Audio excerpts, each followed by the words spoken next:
በቅጥ ወእግዚአብሔር ስሙ ሀበዘ ዳይሙ ጳውሎስ ወቴዎፍሎስ ዳይሙ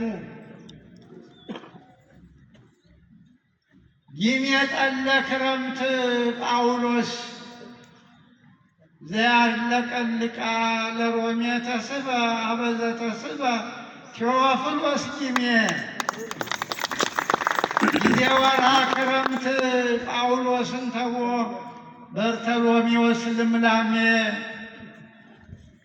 አዎ እንግዲህ ያው ከተጨማመረ መደበኛ ዝክር እንዳይሆን ያው ሜታፎር ስለሆነ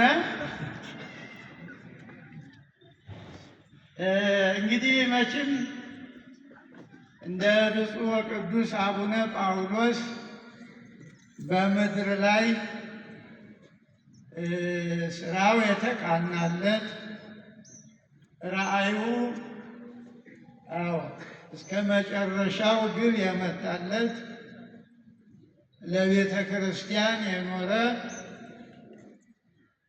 ለምእመናን በችግር በመከራ መቅሰፍት ሲመጣ አባቶችን አስከትለው ግንዛቤ ለመፍጠር ብዙ ጊዜ ያለ እረፍት የደከሙ በአጠቃላይ ቤተ ክርስቲያኒቱን በውጭም በውስጥም በስጋም በነፍስም በልማቱ በስብከተ ወንጌሉ እንደሳቸው ያለ የተሳካለት በእውነቱ መቼም የምናውቀውን ያየነውን የሰማነውን ነውና የለም። እንግዲህ በወንጌሉ እግዚኦ ሐምሰ መካሌ ወሀብከኒ ወናሁ ሐምስ መካሌ ለረባይሁ ዲቢሆን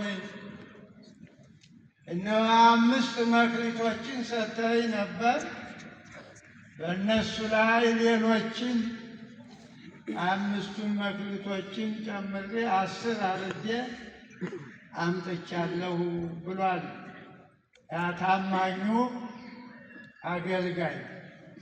መልሱም ኦ ገብርኄር ዘበውሁድ ምእመነ ኮንከ ዲበ ብዙ እሰይመከ። አንተ ታማኝ አገልጋይ በጥቂቱ የታመን ወደ ጌታህ ደስታ ግባ ነው የተባለ እና ብፁዕ ቅዱስ አቡነ ጳውሎስ ቅድም እንዳልኩት የጨበጡት የረገጡት የተናገሩት ሁሉ የበቀለላቸው እግዚአብሔር የሰውን ጆሮ የከፈተላቸው ተደማጭ አይደለም በሀገር ውስጥ በዓለም የዓለም ጆሮ የተከፈተላቸው በእውነት ትልቅ አባት ብዙ መንፈሳዊ ልጆቻቸውን ብዙ ሊቃነ ጳጳሳትን የተኩ እንጃ ባልሳሳት እንደ ብፁዕ ቅዱስ አቡነ ጳውሎስ ብዙ ሊቃነ ጳጳሳትን ለአባትነት ያበቃ አለ አልልም። በኔ ምናልባት በቁጥር ደረጃ ብንሄድ አባ ኪሮስ እንዲያው ኩረት ያቀብሉኛል። ምን ያህል ነው ቅዱስ አባታችን የሾሟቸው? እኔ የመጨረሻ ልጅ ስለሆንኩ እንግዲህ ከኔ በላይ ያሉትን ብዙ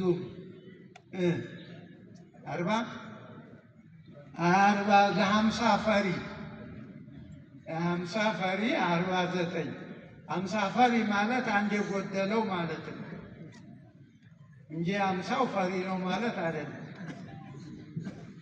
እንግዲህ 50 ማለት ነው። እሺም ቁጥር ከ7 በላይ ከሆነ ወደ ላይ ነው የሚሞላ ሂሳቡ የሚሸጋሸግ እና አንድ ቁጥር ናት 50 ነው የምንለው። 50 አባት በእውነቱ እንግዲህ ከዚያ ቀጥሎ ሌሎችም አባቶቻችን ሊኖር ይችላል እና ይህ ነው መካሊ መክሊቶቹ የአምስት ሰጠኸኝ፣ 5 ጨመርኩበት 10 ሆነ ማለት ፍጹም ማለት ነው። አዎ በመቶም ይያዛል፣ በሺም ይቆጠራል። እና ቅዱስ አባታችን በእውነት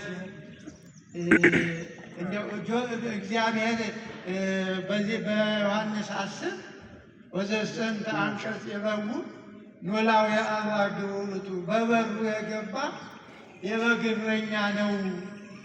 ሁለቱ ሳጣዊኒ ያርህወ፣ በረኛውም በሩን ይከፍትለታል ይላል። በሩ የተከፈተላቸው አባት ቢናገሩ አይጠገቡ።